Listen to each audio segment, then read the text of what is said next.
So this is Nitya from the Department of Information Technology, Sri Shanmuga College of Engineering and Technology.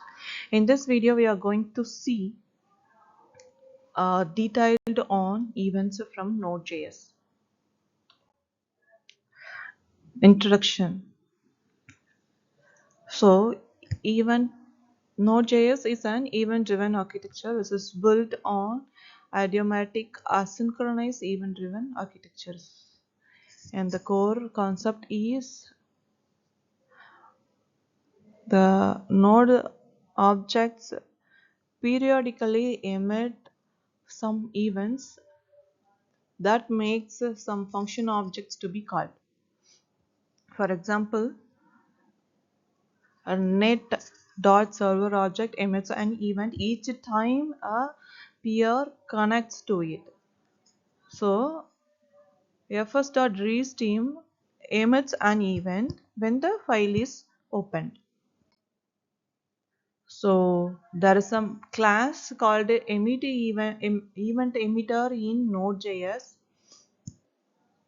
and all the objects that emit events are instance of this EventEmitter class.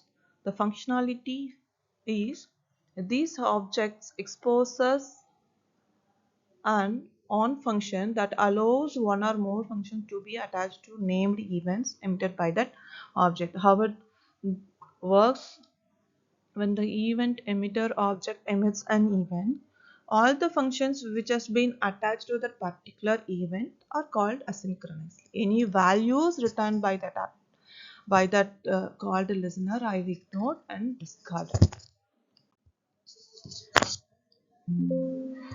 Error events.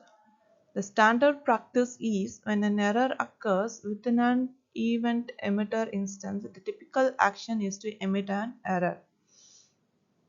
Node.js treats error events as special cases. If an event emitter does not have at least one listener register for the error, an event emitter is emitted, the error is thrown, a stack phrase is printed, and the Node.js process exists.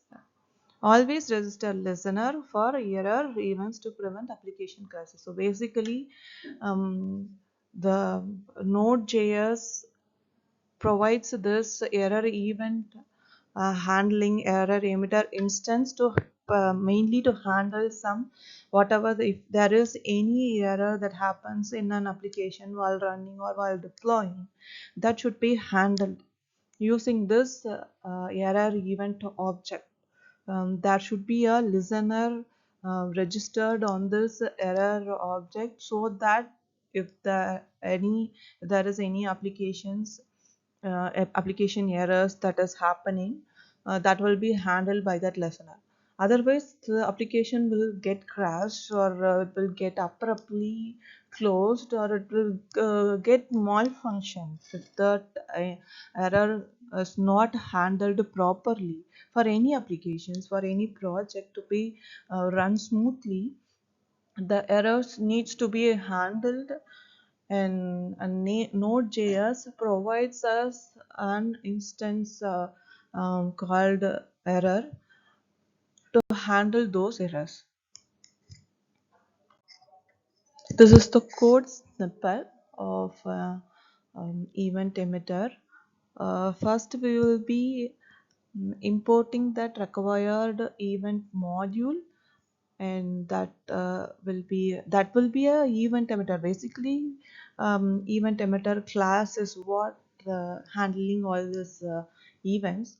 So that will be creating an instant or an object for that in event emitter class, and then that will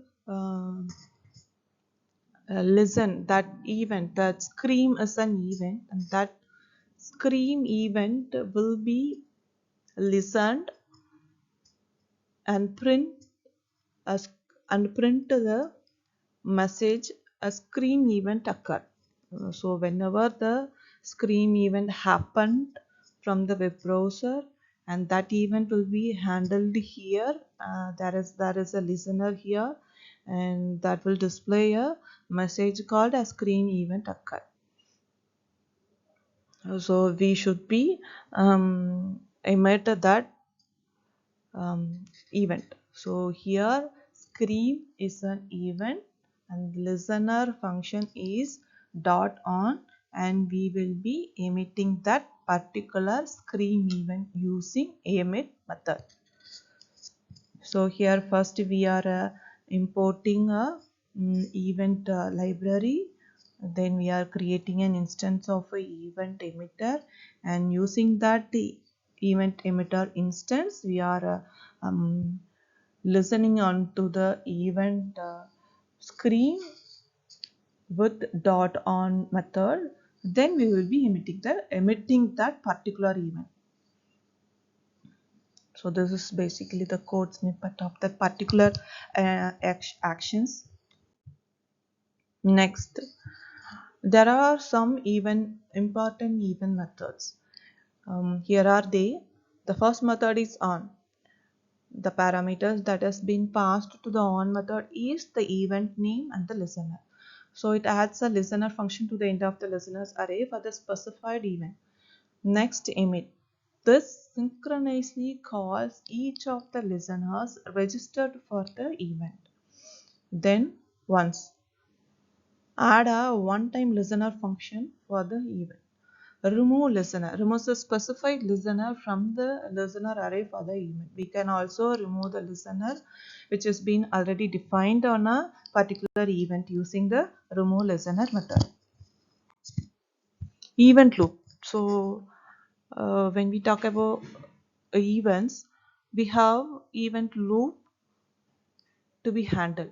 The event loop is a mechanism that allows Node.js to perform non-blocking I/O operations, and despite JavaScript being single-threaded. We have already known JavaScript uh, handle processes using a single thread. So this event loop mechanism allows the Node.js to perform the non-blocking input-output operations. Core principle is it offloads operation to the system kernel whenever possible. It makes the Node.js lightweight, efficient, perfect for data-intensive real-time applications. Non-blocking I/O model, traditional model. In traditional model, many traditional servers, the systems waits for an API to return data before moving on to the next task.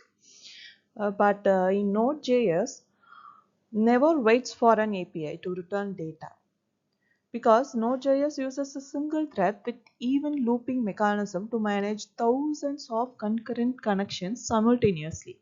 Thus, while waiting for a response, the system continuously executing the next task in the stack. So basically in other models, the AP calls will be waiting for the response, and it won't move on to the next request. But in this Node.js, the request will be handled simultaneously uh, using this event loop mechanism. How this event loop works? The V8 engine. The Node.js is basically built on Google Chrome's V8 JavaScript engine, which handles the entire execution of the code. Event notifications, since APIs are asynchronous, Node.js uses an event notification mechanism to alert the server when a task is complete. So how this is basically the event loop works is the event loop picks up a task. If the task is an input output operation like reading a file or writing a file, it sends it to the background. The loop continues to the next task immediately. Once the background task is done, it triggers a callback in the queue to be processed by the flow. So here is the pictorial representation of the event loop. Uh, so basically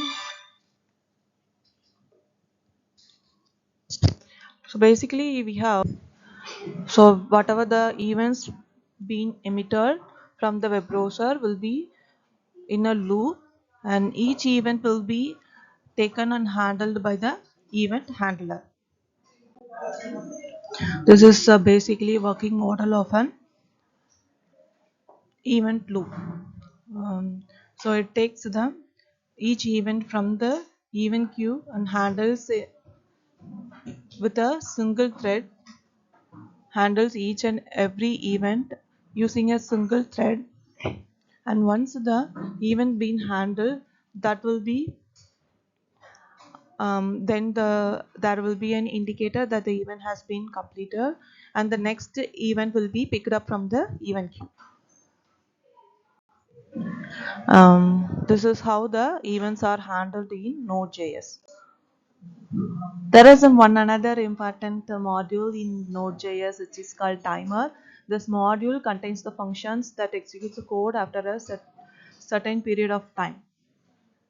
Timers do not need to be imported using require because these methods are available globally to be emitted in the JavaScript API. The mechanism timers allows you to schedule functions to be called at specific intervals after a specific delay. Thank you.